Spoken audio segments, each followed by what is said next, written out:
Tuhan.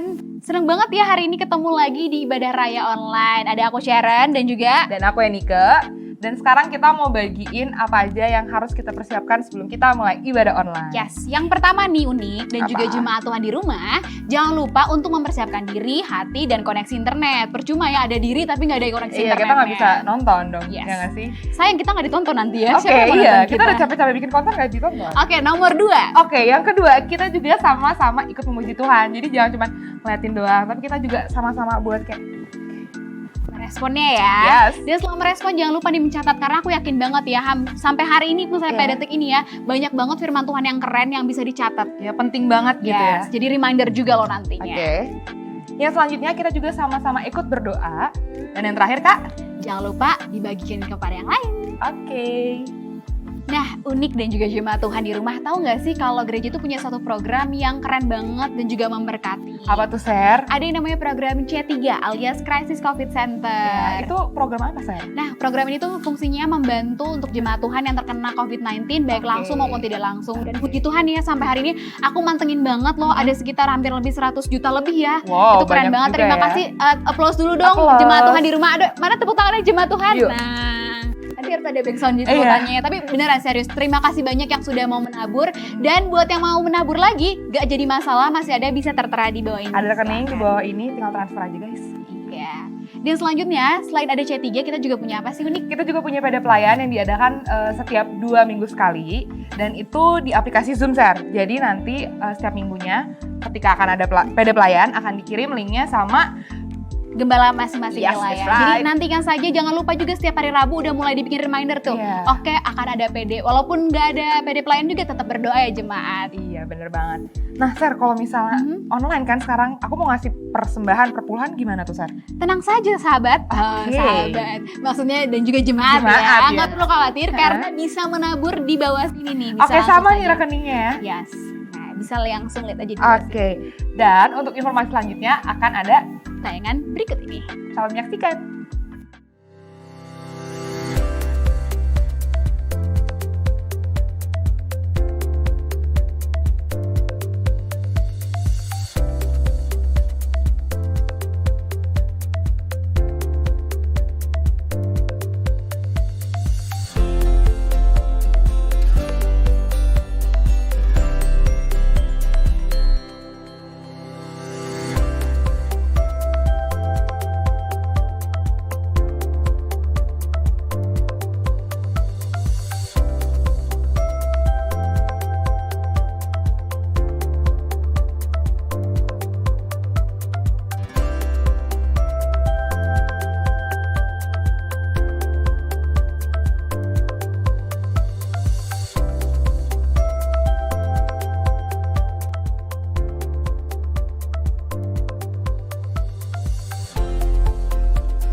Nah, itu dia tadi informasi tambahannya.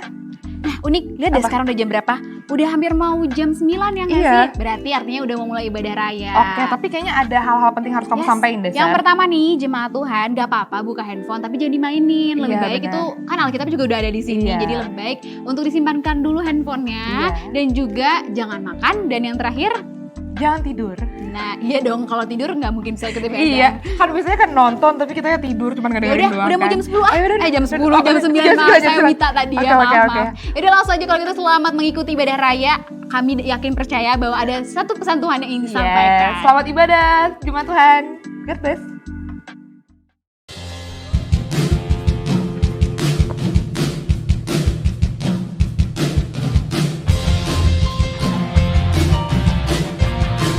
Kita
Kami bersyukur punya Allah yang dahsyat seperti Engkau. Allah yang luar biasa seperti Engkau. Allah semesta alam tinggal dalam hati kami. Haleluya. Kuasa-Mu terlebih besar,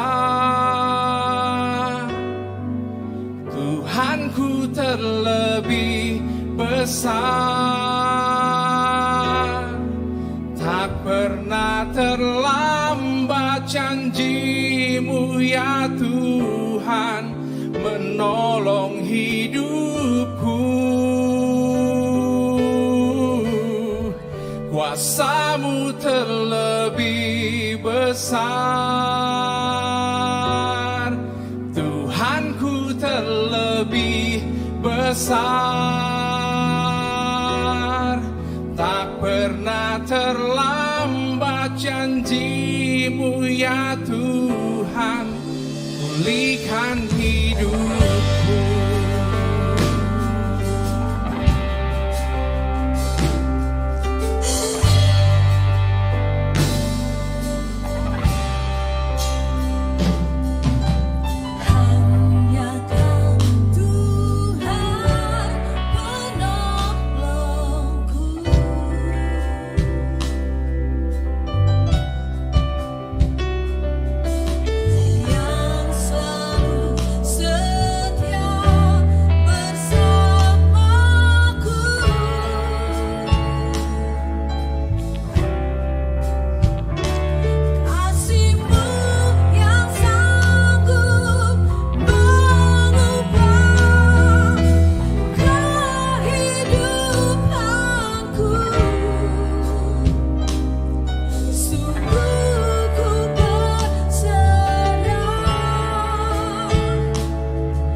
sekarang kemenangan darimu.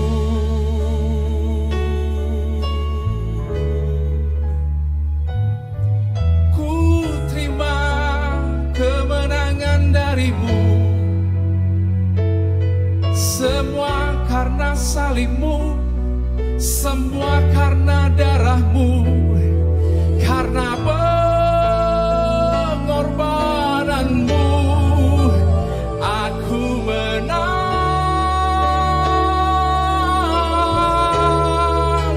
Karena Yesus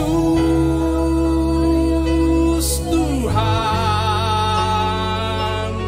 lebih dari pemenang, karena bersama Dia aku menang. Karena Yesus Tuhan bukan kuat, bukan gagah, tapi karena Yesus.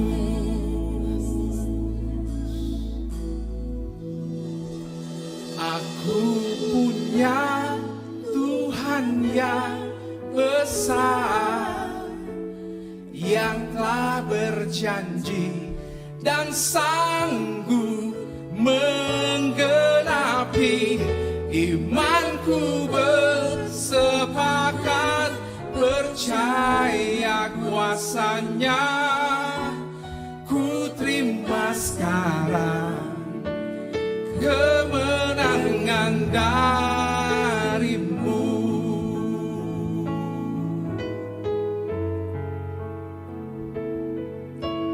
Ku terima sekarang kemenangan darimu.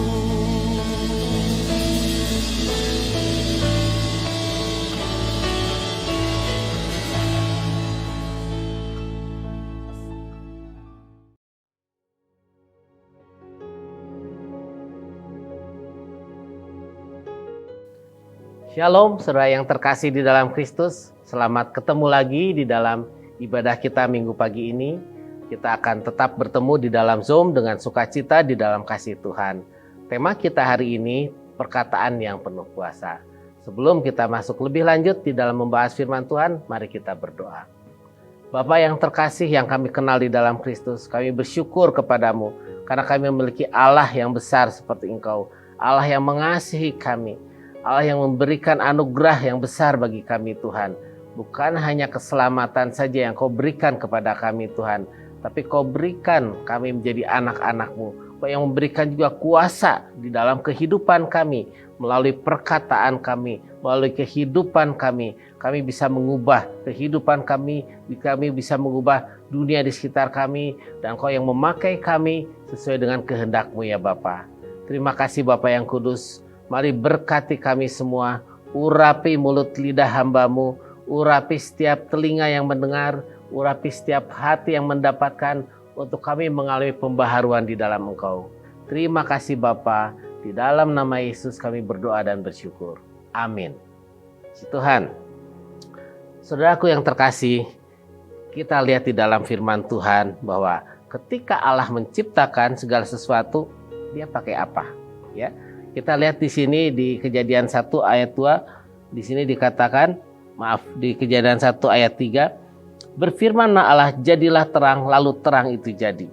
Jadi ketika Allah menjadikan terang, ketika Allah menjadikan alam semesta, semua melalui firman-Nya, semua melalui perkataannya.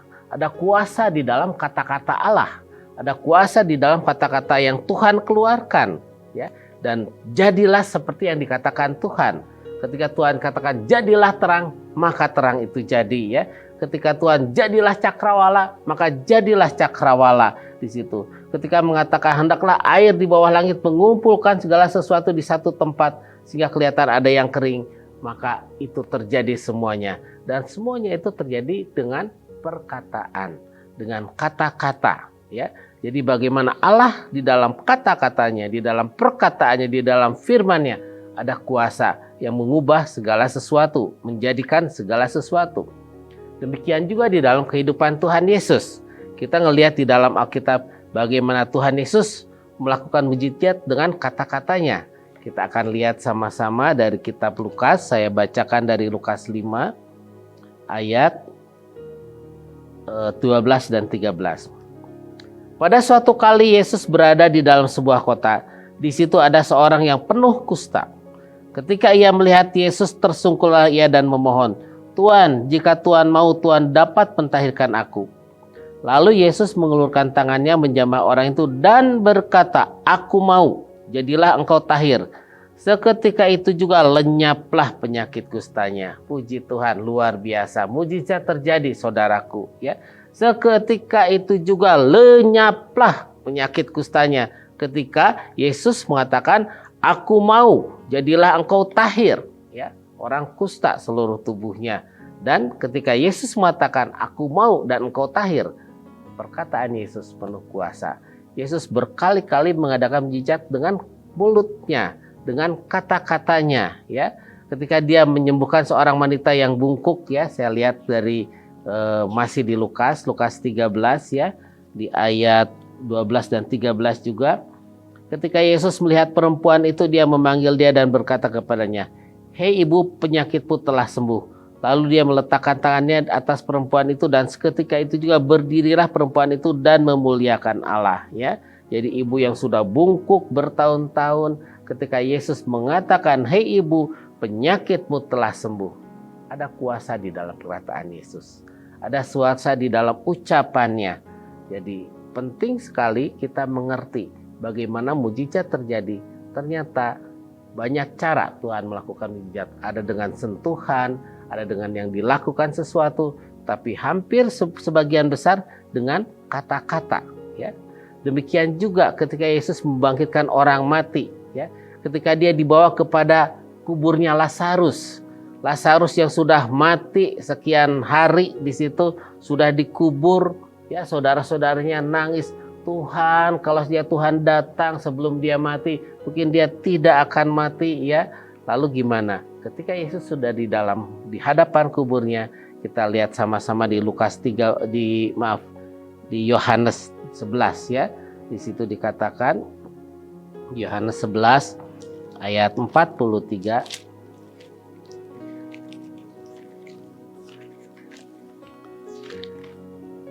Yohanes 11 ayat 43. Dan sesudah berkata demikian, berserulah ia dengan suara keras, "Lazarus, marilah keluar." Orang yang telah mati itu datang keluar. Kaki dan tangannya masih terikat dengan kain kapan dan mukanya tertutup dengan kain peluh. Kata Yesus kepada mereka, "Bukalah kain-kain itu dan biarkan ia pergi." Saudaraku, Yesus mengatakan di sini, "Lazarus, marilah keluar." Waduh, ini orang sudah mati 4 hari, ya. Mungkin baunya sudah mulai ada karena udah 4 hari meninggal. Tetapi ketika Yesus memanggil, ada perkataan, ada kalimat, ada kata yang disampaikan oleh Yesus. Dan itu membangkitkan, ya, membangkitkan Lazarus. Dia keluar, ya, di situ. Dan itulah mujizat yang terjadi. Semuanya terjadi karena ada perkataan yang keluar dari mulut Yesus. Ya, mungkin kita perkatakan itu Allah yang berfirman. Itu Yesus yang mengatakan. Tapi gimana dengan murid-murid? Ternyata murid-murid sama, ya. Ketika Yesus mengusir setan dengan kata-kata setan pergi, murid-murid pun melakukan yang sama. Dia mengusir setan dalam nama Yesus. Dia melakukan mujizat dalam nama Yesus. Ada kata-kata yang keluar. Ketika murid-muridnya datang mau beribadah ke Bait Allah, di pintu elok ada orang yang timpang. Dan di situ dikatakan dia minta sedekah. Lalu murid Yesus katakan, "Emas dan perak tidak ada padaku. Tapi apa yang ada padaku, aku berikan kepadamu. Demi nama Tuhan Yesus berjalanlah engkau." Dan saat itu juga orang itu bisa berjalan. Mujizat terjadi, ya. Mujizat terjadi juga pada murid-murid, ya. Murid-murid melakukan mujizat juga dengan perkataan. Kita harus mengerti ada kuasa yang bekerja saat kata-kata dilontarkan. Saat anak-anak Allah melontarkan kata-kata, ada kuasa di balik itu ya. Ada kuasa yang menyertainya ya. Kita perlu menyadari akan anugerah Tuhan ini supaya kita bisa menerapkan, bisa memanfaatkan dalam kehidupan kita ya. Kita perlu memahami kuasa daripada perkataan ya. Kita lihat di Markus 11 ayat 23. Markus 11 ayat 23. Ya. Saya baca mulai ayat 20 ya.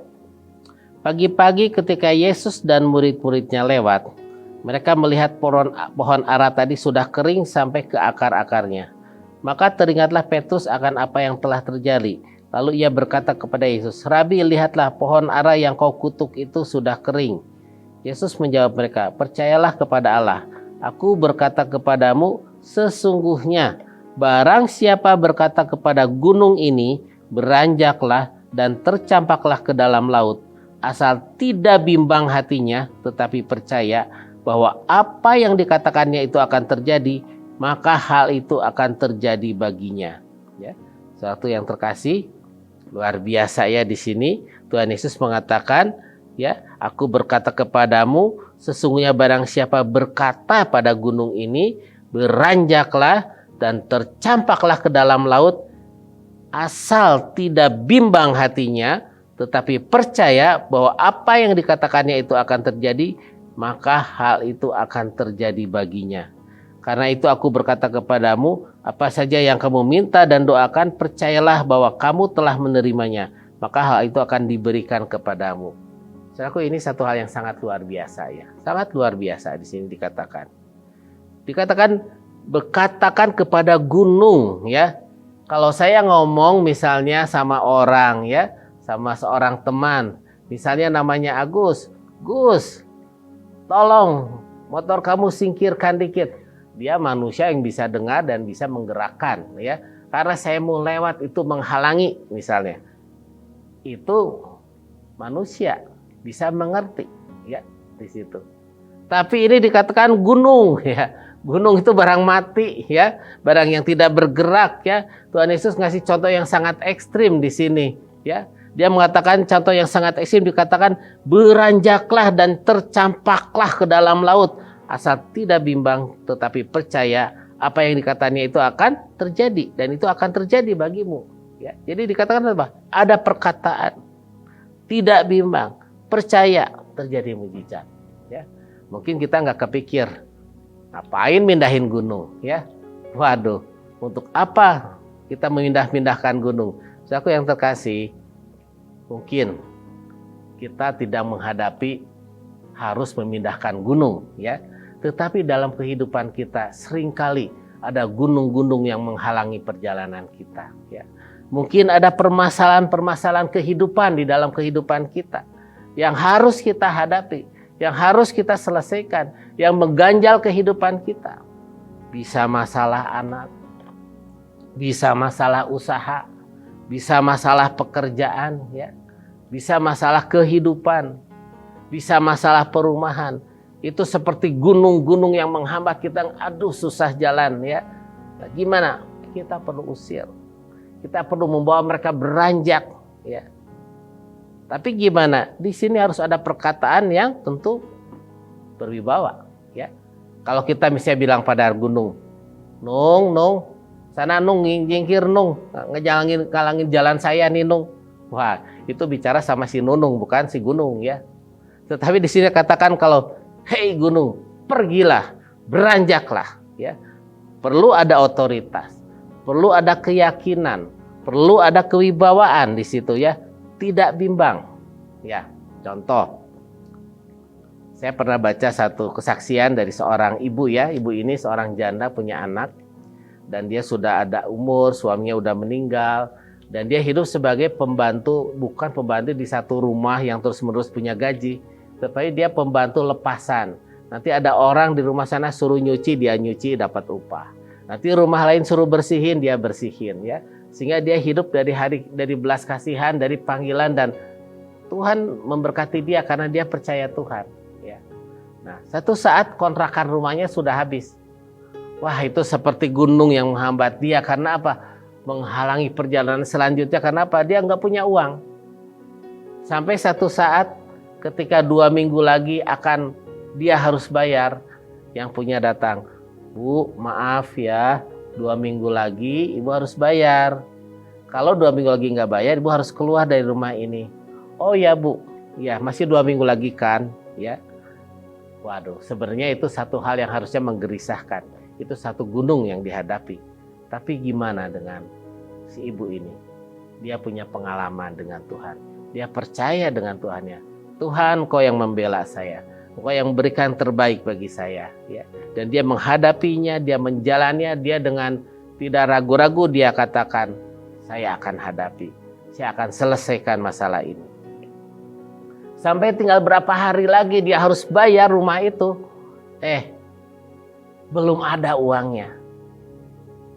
Memang ada yang ngasih kerja, tapi upahnya cuma berapa? Ya, sehari kerja dapat 15.000, dapat 10.000, ya bersyukur. Ya, sampai satu saat dia beberapa hari sebelum dia habis jatuh tempo dia harus keluar dari rumah itu, ada satu ibu yang minta tolong bersihkan rumahnya. Ketika dia sudah beres-beres bersihkan rumahnya, lalu si ibu ini ngajak makan. Ayo Bu, makan dulu. Aduh, Ibu boleh enggak makanannya dibungkus? Loh kenapa? Enggak makan di sini biar bareng ngobrol. Ya saya senang sih kalau bisa ngobrol dan sambil makan dengan Ibu sambil ngobrol. Cuman saya mau dibekal biar anak saya juga bisa makan. Oh punya anak? Ya udah nggak apa-apa. Nanti untuk anak Ibu dibekelin. Lalu sambil ngobrol, sambil makan mereka cerita. Akhirnya ibu ini cerita bahwa ya dia 2 minggu lagi harus keluar dari rumah itu kalau nggak bayar uang kontrakan. Lalu si ibu itu bilang, ibu ini pun berkeluh kesah. Anak saya itu sudah berhasil, satu di kota mana, satu di tempat lain, satu di yang sekota pun udah punya rumah sendiri dan dia kesepian sendiri. Akhirnya dia tawarin, ibu mau nggak tinggal di sini nemenin saya? Ibu boleh tinggal di sini, bantu saya beresin. Ibu pun nanti saya kasih upah. Tapi ibu pun boleh kerja di luar setelah beres dari rumah ini, ibu ke tempat lain untuk kerja di tempat lain. Saudaraku, satu gunung beranjak dari kehidupan ibu ini. Karena apa? Ada kata-kata iman, ya. Dia percaya, dia tidak bimbang bahwa Tuhan sudah pernah menolong dia dan akan menolong lagi. Dan dia tidak mengatakan dengan kata-kata yang pahit.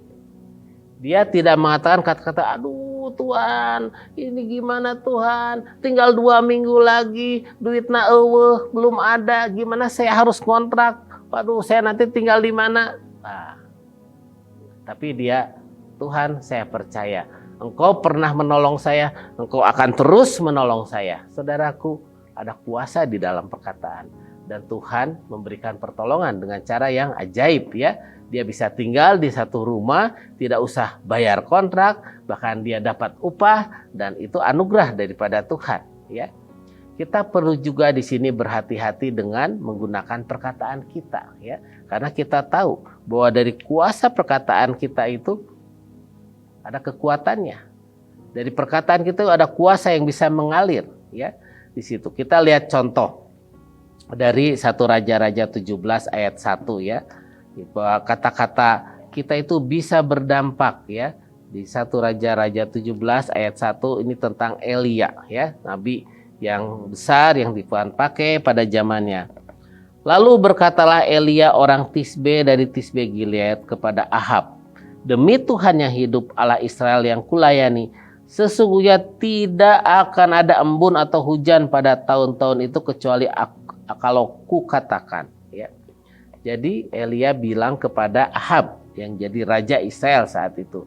Karena Raja Ahab ini malah menyembah Baal, mendirikan mezbah buat Baal dan menimbulkan kemarahan. Akhirnya Elia katakan ya. Dia berkata, di situ dikatakan apa? Demi Tuhan Allah yang hidup, Allah Israel yang kulayani, tidak akan ada embun atau hujan pada tahun-tahun ini kecuali kalau ku katakan. Dan apa yang terjadi? 3,5 tahun tidak ada hujan. Ya. 1 tahun tidak ada hujan aja udah repot. Ya. Ini 3,5 tahun. Bagaimana keadaan? Ya akan mengacaukan situasi. Ya. Akan ada goncangan secara ekonomi. Ya. Itu karena apa? Karena kata-kata daripada Elia. Dan kata-katanya ada kuasa.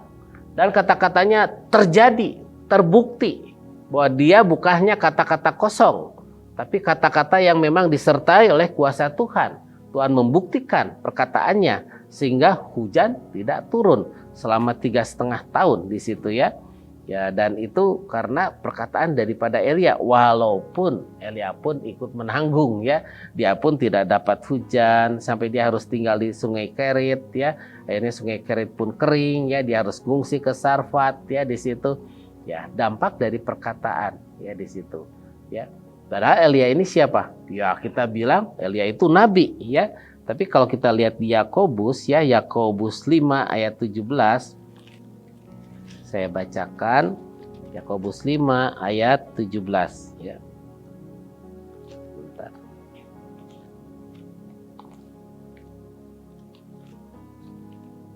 Yakobus 5 ayat 17. Elia adalah manusia biasa sama seperti kita. Dan ia telah bersungguh-sungguh berdoa supaya hujan jangan turun, dan hujan pun tidak turun di bumi selama 3 tahun dan 6 bulan. Ya. Di sini kita lihat sekali lagi, Elia adalah manusia biasa sama seperti kita. Ya. Mungkin kita bilang, wah dia nabi. Benar, dia nabi, dia ada karunia nabi pada Elia. Tapi Elia adalah manusia biasa sama seperti kita. Ya. Kalau Elia kita sama seperti dengan Elia, Elia sama seperti kita, berarti kuasa perkataan itu bisa sama terjadi di dalam kehidupan anak-anak Tuhan ya di situ. Ya. Kita lihat bagaimana ketika murid-murid Tuhan Yesus sudah meninggal, sudah bangkit ya. Akhirnya gimana? Mereka kembali pada kehidupan yang lama, jadi nelayan lagi. Mereka coba mencari penghidupan. Mereka coba menangkap ikan semalaman, tetapi tidak dapat ya. Nggak dapat ya. Kita lihat dari Yohanes 21 ya. Saya akan lihat di sini satu contoh bagaimana kuasa daripada perkataan ya. Yohanes 21 ayat 6. Di sini dikatakan ya. Maka kata Yesus kepada mereka. Jadi sebelumnya kata Yesus kepada mereka, "Hei anak-anak, adakah kamu mempunyai lauk pauk?" Jawab mereka, "Tidak ada." Maka kata Yesus kepada mereka, "Tebarkanlah jalamu di sebelah kanan perahu, maka kamu akan peroleh." Lalu mereka menebarkannya dan mereka tidak dapat menariknya lagi karena banyak ikan. Ya, wah luar biasa ya di situ. Dengan kata-kata asal yang nangkep semalaman gak dapat, akhirnya ketika Tuhan sampaikan, tebarkan ke sebelah kanan, maka dapat, ada ikannya. Ada kuasa di dalam perkataan ya. Dampak dari perkataan itu besar. Elia katakan tidak hujan, tidak terjadi hujan. Yesus katakan buang ke sebelah kanan dapat ikan banyak. Berarti apa? Terjadi sesuatu dengan perkataan mereka ya di situ. Kita belajar bahwa kita memiliki kuasa yang sama. Karena segala kuasa di langit dan bumi telah diberikan kepadaku, kata Yesus di Matius ya. Ya, karena itu gimana? Ya, ada kuasa itu daripada Yesus dan kita adalah bagian daripada tubuh Kristus. Kuasa itu ada di dalam umat Tuhan ya. Karena itu kita perlu mengerti kuasa dari perkataan kita manfaatkan, kita pakai untuk satu hal yang berarti di dalam kehidupan ya. Cuman kita harus mengerti bahwa dampak dari perkataan kita itu bisa positif, bisa juga negatif ya. Kita harus berhati-hati dengan kata-kata kita ya. Seringkali kita ya sebagai manusia kadang-kadang kita ya ketika sukacita mengatakan apa yang baik, tetapi ketika kita kesal mengatakan apa yang tidak baik. Dan kita harus tahu bahwa itu ada kuasanya. Saya pernah ada satu kesaksian dari seorang guru sekolah minggu ya. Satu saat dia diundang training di satu kota ya, bukan di luar Bandung. Nah, lalu ketika dia melatih guru-guru sekolah minggu di situ, ada satu guru dia ceritakan, "Bu, saya punya murid umurnya 14 tahun, tapi baru kelas 3 SD. Wah, biasanya kalau di Bandung kelas 3 itu 9 tahun gitu ya. Ini 14 tahun masih kelas 3 SD dan tuh bisa baca. Waduh. Ya, itu orangnya bodoh dan otaknya kejepit. Gimana ngajarin dia untuk terima Tuhan Yesus? Bisa enggak? Sekolah aja enggak gablek gitu kan? Wah. Lalu si trainer ini sok ketemuin saya ya. Bukan dia merasa jagoan, tetapi dia mengerti ada kuasa, pasti ada yang enggak beres. Lalu ketika dia sampai ke anak ini, dia mulai ngobrol sama anak ini. Lalu terungkaplah, kamu kenapa susah belajar di sekolah? Iya sih, seneng sih sebenarnya belajar, tapi ya susah, kan saya otaknya kejepit. Hah? Kamu tahu dari mana otak kejepit? Iya, mama saya kalau saya melakukan kesalahan, saya nggak bisa bikin PR, saya makan telat, dia sudah bilang, dasar kamu si otak kejepit. Waduh, cilaka ini gara-gara perkataan. Mama kamu, enggak semua. Papa saya juga ngomong, kamu si otak kejepit. Kakak saya juga ngomong, dasar kamu si otak kejepit. Adik saya juga ngomong, aku otaknya kejepit. Aduh, jadi ya saya pikir saya memang otaknya kejepit, nggak bisa pinter ya. Jadi saya nulis juga masih susah kak katanya. Nah, mau nggak didoain? Mau. Nah, sebelum doa kamu harus tahu bahwa Tuhan mengasihi kamu. Ya. Semua orang sudah berdosa dan kehilangan kemuliaan Tuhan, ya. Dan upah dosa itu maut, ya. Maut itu jadi ya kematian, kesusahan, segala macam. Nah, termasuk mungkin kamu ngalamin yang kamu katakan itu, tetapi Tuhan Yesus bisa sembuhkan kamu, ya. Bukan hanya sembuhkan, tapi juga kamu bisa diampuni dosanya. Akhirnya anak itu mau terima Tuhan Yesus, mengerti, lalu dikatakan kamu sekarang otaknya udah nggak kejepit lagi. Kamu sekarang udah sembuh, ya. Nah, lalu ya guru-gurunya dimarahin sama trainer ini. Kalian yang bikin dia susah. Kalian juga ngomong otak kejepit. Iya. Nah, nggak boleh, ya. Dipanggil orang tuanya, dipanggil kuliah, dinasehatin ya di situ. Pulanglah si trainer ini ke Bandung. Berapa waktu kemudian datang surat dari kota yang dia training ngelatih di sana. Dari si anak yang otak kejepit ini, ya. Dia tulis, "Kak, terima kasih. Aku sudah bukan orang yang otak kejepit. Tuhan Yesus sudah sembuhkan aku. Aku nilainya sudah mulai dapat 7, dapat 8. Aku sudah bisa baca tulis." Saudaraku yang terkasih, semua dari perkataan. Perkataan kita bisa positif, tapi bisa juga perkataan kita negatif. Kita bisa juga membangun, kita juga bisa menghancurkan. Karena itu kita harus berhati-hati dengan perkataan kita. Ya. Kita harus berhati-hati untuk supaya yang baik yang keluar. Ya. Kasihan anak ini. Seharusnya dia dengan 14 tahun itu seharusnya dia udah SMP. Ini baru kelas 3 SD. Hanya karena kata-kata. Buktinya hanya dalam berapa bulan dia bisa berubah. Ya. Dia mengalami kuasa Tuhan. Karena apa? Karena ada orang yang memiliki kuasa Allah dan melatih dan dia mengajarkan dan dia melakukan mukjizatnya melalui perkataan bahwa kamu tidak kejepit lagi otaknya. Kamu sudah sembuh oleh kuasa darah Yesus. Dan akhirnya orang ini dia seperti orang yang baik yang lain lagi, ya. Ya, kita lihat sama-sama dari Yakobus 3 ayat 9 dan 10, ya. Yakobus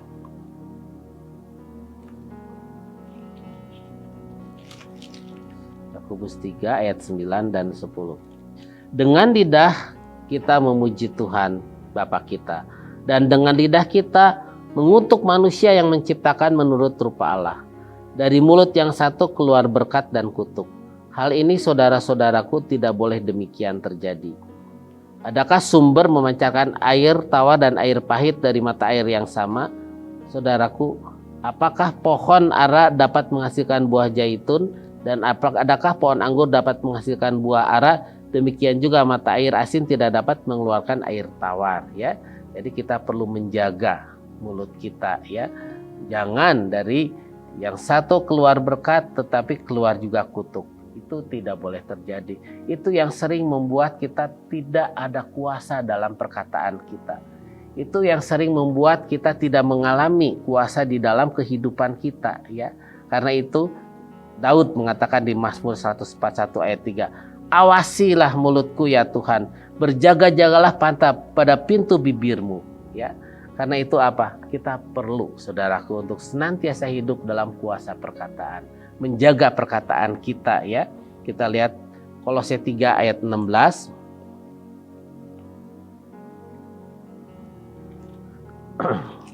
Kolose 3 ayat 16 di sini, hendaklah perkataan Kristus diam dengan segala kekayaannya di antara kamu, sehingga kamu dengan segala hikmat mengajar dan menegur seorang akan yang lain, dan sambil menyanyikan mazmur dan puji-pujian dan nyanyian rohani, kamu mengucap syukur kepada Allah di dalam hatimu, ya. Jadi nasihat supaya kita bisa mengalami terus kuasa di dalam perkataan kita. Di situ dikatakan perkataan Kristus diam dengan segala kekayaannya, ya. Jadi diam. Jadi maksudnya apa? Biarlah firman Tuhan, biarlah perkataan Kristus itu diam dengan segala kekayaannya, ya. Di situ diam berarti apa? Bukan menclok. Kalau menclok kayak burung, sebentar ada, sebentar terbang. Tetapi kalau diam menetap, ya. Sehingga kita bisa mengajar, bisa menegur dengan segala hikmat.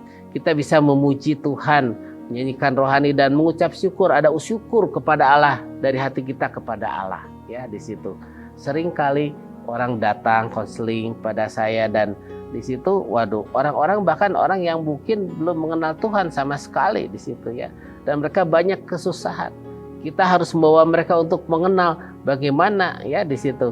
Cuman kalau kita memang ada firman yang diam, ya, kita penuh dengan pengucapan syukur, ada pujian yang keluar dari kehidupan kita, mulut kita penuh dengan puji-pujian senantiasa, maka kebenaran itu akan mengalir. Kuasa perkataan itu akan mengalir otomatis dalam hidup kita, ya. Satu saat ada satu ibu datang dengan persoalan yang sangat berat, ya. Dia baru berpisah dengan suaminya, ya. Dia latar belakangnya enggak jelas, ya. Datang-datang dia udah bilang, saya percaya Tuhan itu ada, tetapi ya saya tahu Tuhan itu ada, tapi saya tidak percaya dan saya tidak percaya agama. Waduh. Jadi dia emang kacau lah, ya. Orang tuanya, ibunya agamanya apa, bapaknya agama lain lagi, dan ya mereka mengalami dan kehidupan rumah tangganya juga akhirnya hancur, ya, di situ. Dalam keadaan saat ini yang ekonomi sulit, ya. Bagaimana untuk dia bisa bertahan tanpa Tuhan, tanpa itu? Tetapi karena dia datang pada orang yang mengalami kuasa Tuhan, mengalami kuasa di dalam perkataannya, saya katakan tidak. Kamu akan bisa hidup. Kamu akan berhasil dalam hidup kamu. Sekarang apa yang kamu punya? Kita tidak bergerak dari apa yang dia tidak punya, tapi apa yang kamu punya. Saya senang merancang baju dan sekarang pun sudah bikin-bikin. Tapi ya gitu, saya udah bikin bagus, orang niruin gimana. Nah, sekarang kamu rencananya gimana? Aku sih pengen buka toko baju gini-gini. Ya, nyewanya berapa? Terus udah kamu nyewa tempat, nggak laku gimana? Buang duit kan? Sekarang mah bikin jualan online. Mulailah dia jualan online, ya. Berapa waktu kemudian dia datang, dia nurut, ya. Dia mau dibangkitkan kata-katanya, pikirannya mau dirubahkan, ya. Wah, mulai dia jualan dengan Instagram, dengan apa. Dan Instagram itu rupanya kalau dia pasang iklan itu bisa dilihat dengan orang seluruh dunia. Ketika dia datang dengan wajah udah berseri, aduh sekarang saya sudah lumayan katanya. Ada pembeli itu bahkan dari Malaysia, bahkan dari Singapura, bahkan ada dari India, ya, di situ. Dan ya terlihat terakhir kali dia datang lagi ke saya, Pak, ini rezeki besar buat saya, ya. Kenapa? Ada orang Singapura dia jualan baju dan dia jualan merek bermerek, ya. Louis Vuitton. Sekarang barang saya berjejeran dengan Louis Vuitton dan mereka ngambil dengan merek saya sendiri, tidak dirubah. Waduh, saudaraku, sampai dia bilang, Pak, saya mending beli rumah dulu apa beli mobil. Wah, ini di zaman orang susah, bahkan dia nanya mau beli rumah dulu apa beli mobil. Karena apa? Karena paradigma yang dirubahkan, kata-kata yang dirubah. Padahal dia terus terang, saya belum percaya Tuhan. Saya tahu Tuhan ada, tapi saya belum mau percaya. Karena apa? Ya saya pun tidak bisa frontal mengubah orang, ya. Tapi bangun hubungan dulu sampai dia ngelihat bahwa Tuhan itu ada, ya, di situ. Tapi orang yang belum percaya Tuhan aja bisa ngalamin ketika perkataannya, ketika pikirannya dirubah oleh Tuhan. Saudaraku yang terkasih, mari kita harus mengerti, kita punya mulut, ada kuasa di dalam mulut kita. Apa yang kita alami sangat bergantung dengan apa yang kita pikirkan, kita ucapkan dalam hidup kita. Kalau hati kita penuh dengan pujian, penuh syukur kepada Tuhan, percaya siapa Dia, Tuhan akan memberkati saudara semua. Mari kita berdoa. Bapa yang penuh kasih, terima kasih untuk firman-Mu. Kami percaya mungkin banyak di dalam jemaat-Mu yang memiliki masalah, yang memiliki gunung-gunung persoalan di dalam kehidupannya. Mungkin mengalami masalah ekonomi, mungkin masalah rumah tangga, mungkin masalah pendidikan dan apapun juga. Tapi kami percaya Tuhan bahwa Kau Allah yang besar, Kau yang memberikan kuasa itu pada kami umat-Mu Tuhan, pada anak-anak-Mu Tuhan. Berikan keyakinan di dalam hati kami, berikan anugerahkan Tuhan untuk kami boleh memakai kuasa yang ada di dalam kehidupan kami melalui perkataan kami Tuhan. Ubah kata-kata kami Tuhan, ubah pikiran kami Tuhan, ubah sikap hidup kami Tuhan, untuk kami boleh hidup sebagai anak-anak Allah yang penuh kuasa. Terima kasih Tuhan, terima kasih Yesus, terima kasih ya Roh Kudus untuk kasih dan anugerah-Mu. Jemaat yang dikasih Tuhan, mari kita berdoa, mari kita angkat tangan kita dan terimalah berkat Tuhan. Dimanapun engkau berada, biarlah kasih daripada Tuhan menyertai engkau. Biarlah anugerah daripada Allah memberkati engkau. Engkau akan maju terus jadi kepala dan bukan ekor. Kasih daripada memberkati engkau, mencukupkan engkau, membangkitkan engkau menjadi anak-anak yang perkasa di hadapan Allah. Biarlah kasih daripada Kristus yang menyelamatkan jiwamu dan penyertaan Roh Kudus membuat engkau jadi orang-orang yang perkasa di dalam Tuhan. Dalam nama Yesus Kristus kami berdoa dan bersyukur. Amin.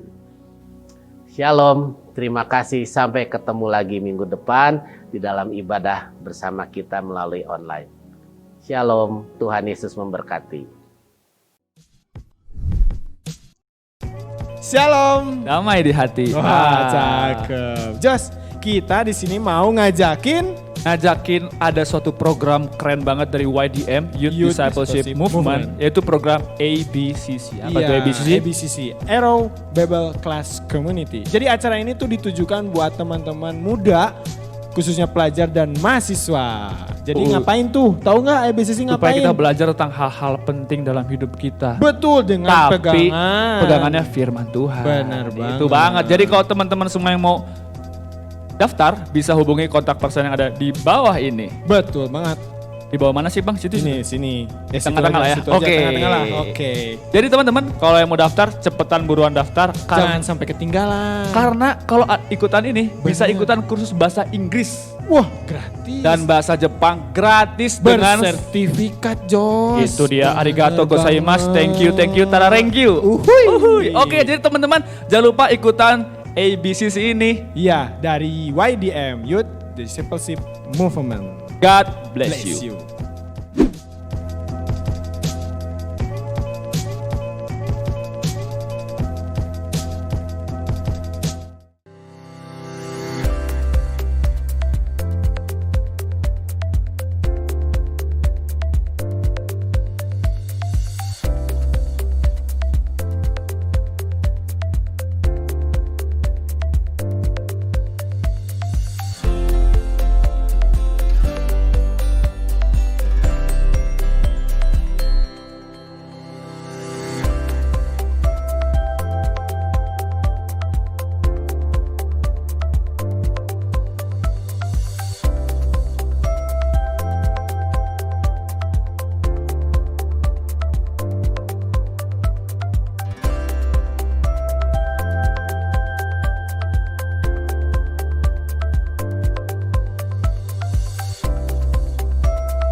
Terima kasih jemaat Tuhan sudah mengikuti ibadah online hari ini. Jangan lupa buat like, subscribe akun YouTube kita, dan jangan lupa juga komen.